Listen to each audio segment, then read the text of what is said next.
마켓 무버입니다. 한국은행이 새해 첫 금통위에서 기준금리 동결을 결정했죠. 이제 시장의 시선은 일본은행으로 향하고 있습니다. 일본은행 측에서는 연일 금리 인상 관련 발언들을 내놓고 있는데요. 구체적으로 우에다 가조 일본은행 총재 발언을 살펴보면 23일에서 24일까지 열리는 금융정책결정회의에서 금리 인상 여부를 논의할 것이다라고 했고요. 경제와 물가의 정세 개선이 지속되면 그에 대응해서 정책 금리를 올려 금융 완화 정도를 조정해 갈 것이다라고 이야기를 했습니다. 지난 14일에 히미노 료조 일본은행 부총재도 비슷한 발언을 했는데요. 이번 회의에서 금리 인상 여부를 논의할 것이다라는 발언이었습니다. 이러한 이야기 계속 나오면서 시장에서는 일본은행이 금리 인상 쪽으로 마음이 기운 것 아니냐라는 해석을 하고 있는데요. 이러한 발언들 즉각적으로 엔화 가치에 반영이 되기도 했습니다. 우리 시장 입장에서 엔화의 강세 그리고 일본의 금리 인상을 경계하는 이유는 바로 엔캐리 트레이드 청산에 대한 우려감, 경계감이 남아있기 때문이죠. 일본의 저금리를 활용해서 엔화를 빌린 후 미국 등 고금리 국가에 투자하는 전략인데 아직까지 우리는 지난 8월에 겪었던 이 블랙 먼데이의 악몽에서 불안감에 시달리고 있습니다. 당시에 이제 미국에서의 금리 인하 기대감, 일본에서의 금리 인상 기대감에 맞물리면서 엔캐리 트레이드 청산 이슈가 불거졌었고 당시 엔달러 환율이 140엔대 초반까지 내려가기도 했었습니다. 국내 증시에서는 코스피가 8% 넘게 급락하면서 충격을 줬던 날이었는데요. 다행히 이제 엔캐리 트레이드의 청산 분위기가 그때만큼 재현될 가능성은 낮다는 분석이 우세한 상황입니다. NH투자증권에서는 현재 미국의 금리 분위기와 당시와 정반대인 상황이기 때문에 우려감이 크지는 않다고 판단을 했는데요. 그리고 과거의 엔캐리 청산이 엔화 강세와 원화의 약세로 방향을 갈랐었다면 이제는 청산의 힘이 약화된 것과 동시에 논 US 통화로서 엔화 그리고 원화의 연동이 강해질 가능성이 높다고 전망하기도 했습니다. 이제 엔화와 원화의 연동성을 함께 볼 필요가 있어 보이는데요. 뿐만 아니라 달러엔 환율이 재차 160을 목전에 둔 만큼 BOJ 역시 구두 개입으로라도 가파른 엔화 약세 방어 의지를 드러낸 것으로 판단이 되고 있습니다. 이러한 전략적인 발언들을 통해서 엔화 강세를 부추기고 있다라는 거고요.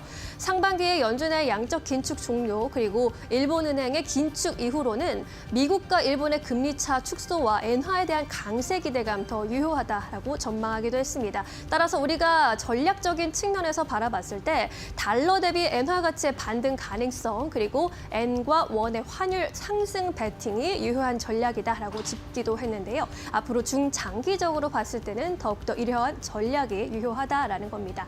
하지만 우리 한국은행 입장에서는 여전히 환율에 대한 부담, 민감할 수밖에 없는 상황이기 때문에 다음 주 24일에 나오게 될 일본은행에서의 금리 결정 발언에는 잘 주시해 보셔야겠습니다. 지금까지 마켓 무버 전해드렸습니다.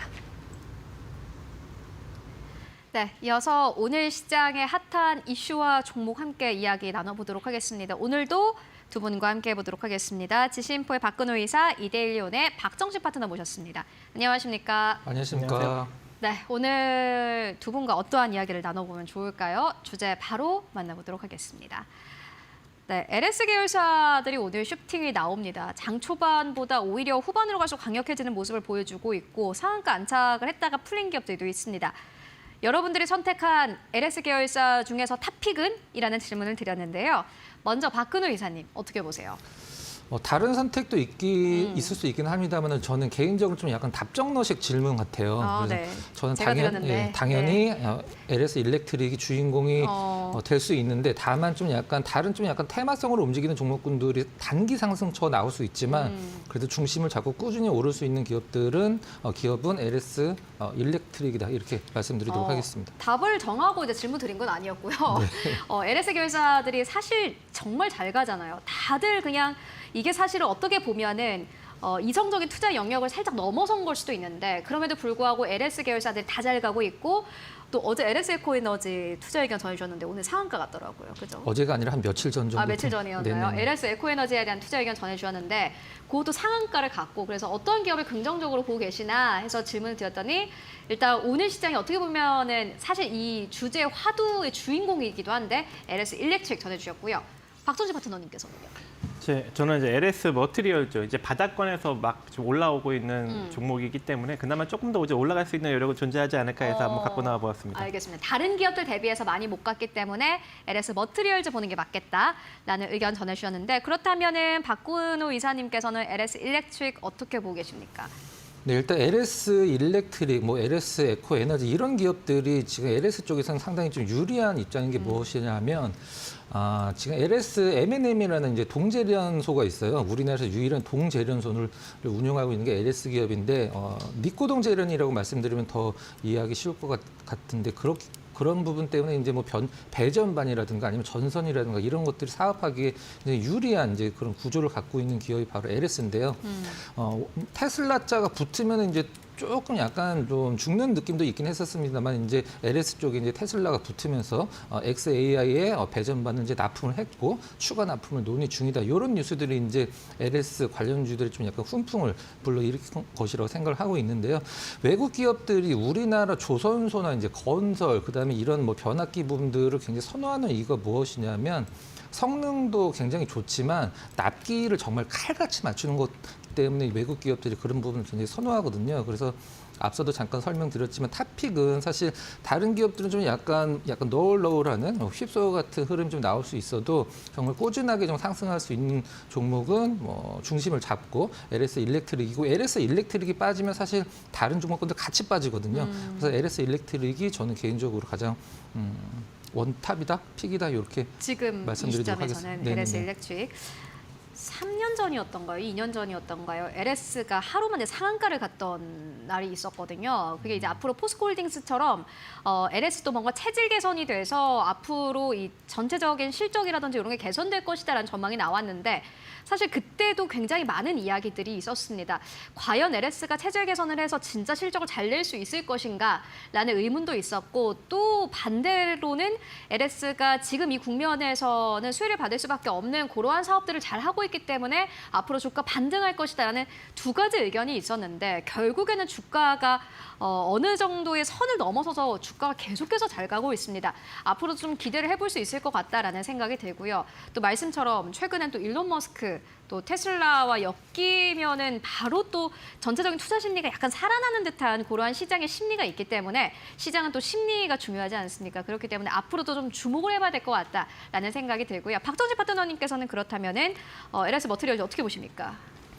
네, 일단은 이제 LS 상장 회사들 중에 네. 일단 가장 저평가는 LS 네트워크스인데 이게 이제 관련 없이 올라가는 그런 종목이더라고요. 이름에 LS 붙었으니까 관련이 없는 건 아니고요. 네. 네, 일단은 그래도 그냥 관계사니까 그냥 올라간 측면이 네. 있어서 그나마 좀 사업적으로 좀 연관이 있는 종목을 좀 고르기 위해서 그다음 상장 이후 좀 주구장창 하락이 나왔던 LS 머티리얼즈를 한번 골라보았습니다. 네. 일단 중대형 울트라 이제 커패시터를 이제 생산하는 업체이기 때문에 이제 메가와트급 이제 전력을 안정적으로 이제 공급을 할 수 있는 렉형 울트라 커패시터 이제 시스템을 제조하고 있어서 아무래도 이제 전력 관련으로 이제 충분히 좀 부각을 받을 수 있는 그런 이제 사업이 지금 진행이 되고 있지 않나라고 이제 보여지는데 이미 이제 이 전력 관련 섹터가 너무 이제 고평가가 되었어요. 그래서 지금 이제 이 회사 같은 경우에는 이제 순자산 가치가 1,800억 정도 밖에 되지 않는데 시가총액이 이제 주가가 많이 빠졌음에도 1조 원 정도로 지금 유지하고 있는 상황이거든요. 근데